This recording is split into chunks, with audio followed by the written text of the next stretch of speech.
Tom Clancy's The Division beta has wrapped up and many are mixed on the game. In this video, I'll be focusing on the positive about the game and give you my top 5 great things about The Division's beta. Number 1, the Dark Zone PvP elements of the game, while not perfect, are some of the most tense and suspenseful gaming all year. Unlike some other games where you have to create uneasy partnerships, in The Division's Dark Zones, it seems like most people were respectful enough to not kill their partners. And even if something like that does happen, usually you have a whole team behind you, so it keeps everyone working together. Dark Zone really nails the atmosphere, which for a while I thought The Division was missing. It gives you a sense of urgency and makes your heart race to a degree.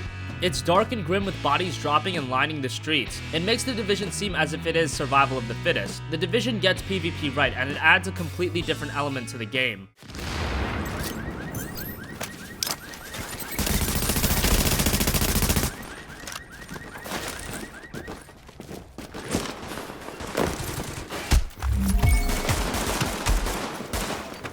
Number 2, mechanically the game is very good. While the gameplay does feel a bit generic at times, the third-person cover gameplay works pretty well. Going from cover to cover is a breeze with a single press of a button. The guns each have their own unique feel and abilities, and customizing them only adds to the amount of options available. The actual firing of the guns is where there's a bit of issues. It feels a bit unsatisfying. Hopefully they can fix that by the time the full release comes around, but as far as pure gameplay mechanics go, some will find it a bit basic, but it's easy to grasp and it works pretty well.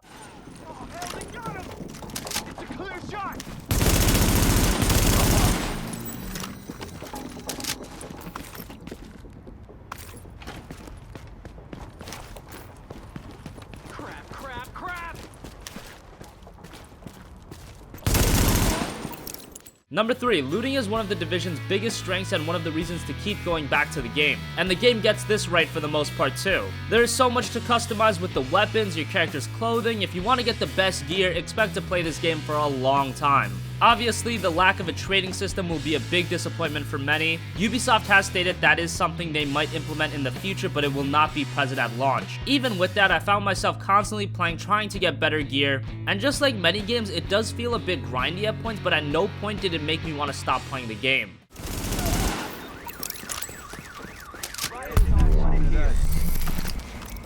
Without you, we'd have been dead. Wouldn't mind having you with us in Hopefully every that'll make them think firefight. twice about hitting the next JTF patrol they see. Number 4, the actual map size has been something that's had quite a bit of controversy, and while obvious areas in the game will be missing, the world that is in the game has been really well made. This is easily the best recreation of New York I've seen in a video game, and the dark and drab environments go well with the atmosphere. Not only that, things like the weather effects do a great deal and only make the world more vibrant and living. A snowstorm while exploring causes the world to feel evolving, which is how it is in reality, so that's great. And as far as the size of the world in the beta, it's pretty expansive and there's a lot to do.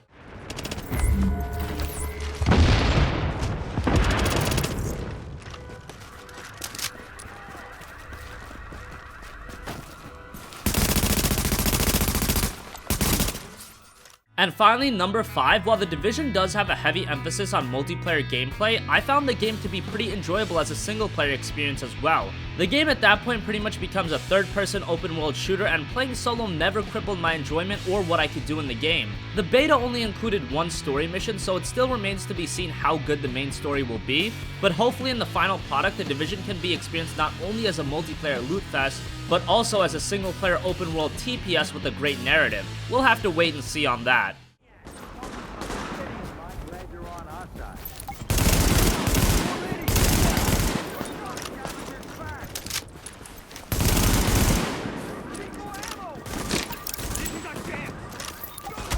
So that wraps up our top 5 great things about The Division beta. What do you think? Will you be picking up The Division in March, or has the beta turned you off? Let us know in the comment section down below. Thank you for watching, and goodbye.